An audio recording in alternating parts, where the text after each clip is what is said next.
Hey everyone, and welcome to This Explainer. Today, we're cracking open the high-tech recipe behind the silent marvel that literally powers our modern era.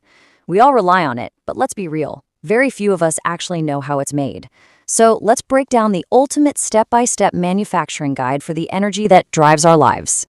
Seriously, think about it for a second. What is actually powering that smartphone resting in your pocket right now? Or the electric car sitting out in the driveway? This invisible miracle is constantly with us, kind of acting as the silent beating heart of our daily routines. Yet its complex origins remain a total mystery to most of us. We just expect it to work. But behind that smooth glass screen and those quiet motors is an absolutely incredible global saga of chemistry and engineering. So here's our master blueprint for today. We'll start with the invisible power source, then move on to harvesting raw ingredients, mixing the high-tech batter, assembling the energy roll, awakening the battery cell, and finally, powering the modern world. All right, kicking things off with Section 1, the invisible power source, unveiling the silent miracle. To set the stage, we've got a basic 4-step recipe to keep in mind. Mine the elements, mix the slurry, assemble the roll, and charge to life. We're basically going to trace one incredible journey right from the raw earth straight to your advanced devices.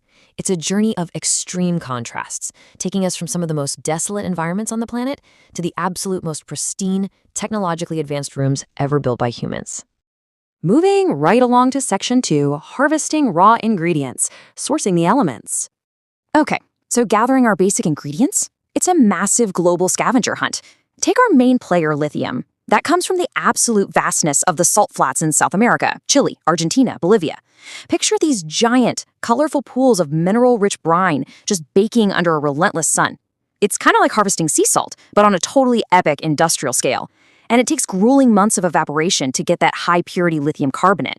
But lithium can't do it alone. The recipe needs cobalt, nickel, and manganese. And these are raw, jagged minerals dug out of deep earth deposits in totally different corners of the planet, like the DRC and Indonesia.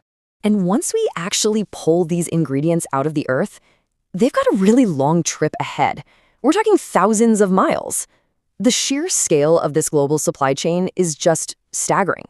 These jagged materials are carefully crushed, packed up, and loaded onto these absolute leviathans, massive container ships. They basically act as the silent, churning arteries of global trade, carrying all that heavy, essential earth across open oceans to manufacturing hubs all over Asia, Europe, and North America. Which brings us to Section 3, mixing the high-tech batter. Entering the Gigafactory.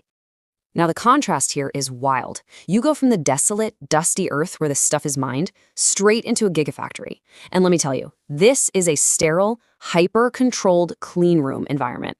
This is literally where geology ends and precision engineering takes over. The air in these facilities is filtered so intensely that just one stray speck of dust, literally a single speck, floating into the room could completely ruin an entire batch. We're talking absolute flawless purity here. So what happens in that pristine room? Well, think of it like whisking together the perfect lump-free cake batter. The powdered minerals are expertly mixed into this precise dark slurry. And just like baking, right, if your batter has lumps or if your measurements are off by even a tiny fraction, the whole cake totally collapses. In this case, that perfectly smooth dark slurry gets coated onto razor-thin metallic foils that'll eventually act as the battery's energetic collectors. And when I say this coating has to be uniform, I mean it has to be absolutely perfect. We are dealing with microscopic tolerances here.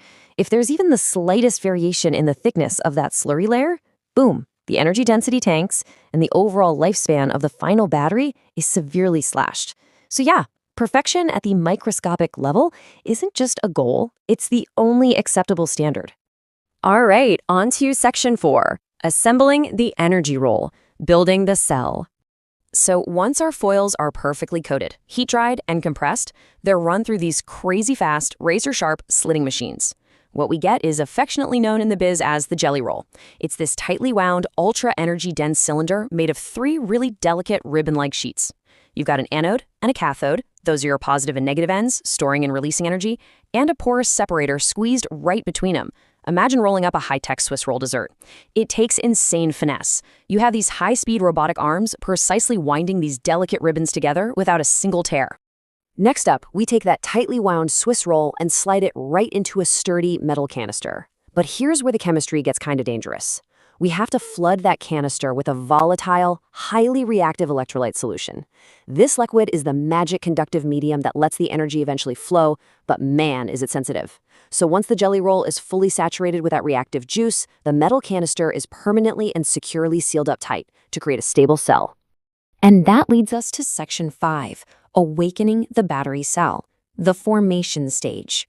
Now, even after all that assembly, the metal canister sitting there is completely inert. Honestly, it's basically just a highly engineered paperweight at this point. To actually make it useful, it has to go through the critical formation stage. This is where it receives its very first electrical charge to awaken the internal chemistry. I always love thinking of this as the battery taking its very first breath, or, having its first heartbeat. That initial zap permanently aligns the chemistry inside, turning it from a dead jar of metals and liquids into a living, breathing energy storage device. But hold on, we can't just jolt it and toss it in a box to ship. What follows is a super tense, multi-day monitoring process. For days, every single individual cell is watched like a hawk. On day 2, they're hunting for heat spikes. On day 3, they're checking for perfectly precise voltage consistency. It is a brutal, unforgiving test required to make sure every single unit meets the strictest safety standards on Earth. If a cell fluctuates even a tiny bit, tossed, rejected. Finally, we arrive at section 6, powering the modern world, from factory to driveway.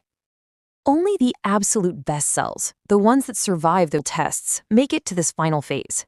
They get carefully bundled up into larger modules, and then those modules are wired together to form massive, high-capacity battery packs.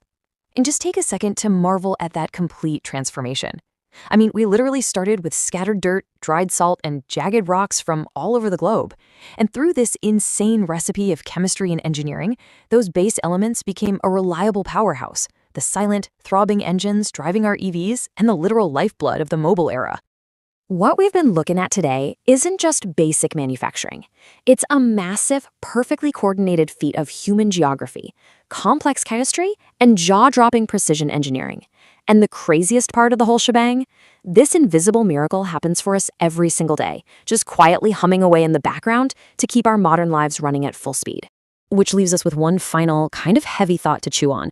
The next time you plug in your phone or hit the start button on your electric car, think about those grueling months baking in the sun, those giant ships crossing the oceans, and that microscopic perfection inside the clean room.